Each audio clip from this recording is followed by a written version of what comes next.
Լազերային կորեկցիան ճշտեցինք, որ կարելի է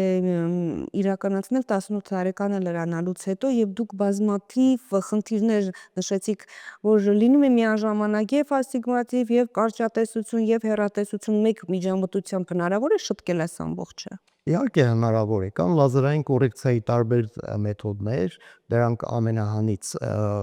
FRK-ն է, հետո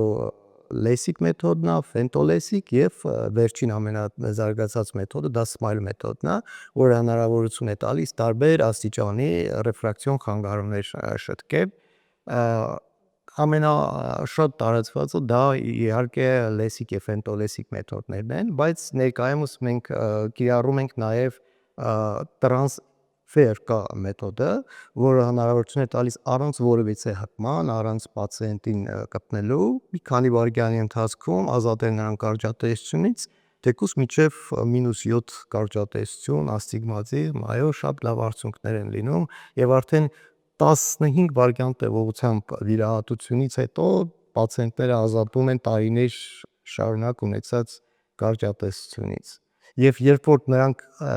1 կամ 2 ամիս հետո գալիս են մեր մոտ կրկնակի հետազոտման, մենք եւս շատ ուրախանում ենք արդյունքներով, որովհետեւ ունեցած -6, 7 կամ 8 կարճատեսությունը մենք հետազոտությունների ժամանակ ստանում ենք 0, 0, 0 եւ շատ մենք էլ ենք ողջևորում իհարկե դրանից։ Այսինքն 15 վայրկյան -7, 8-ից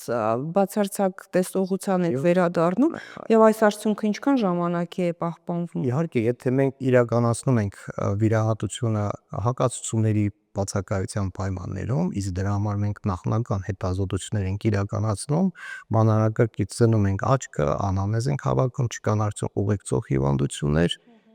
այս արդյունքը պահպանվում է մինչև կյանքի վերջ։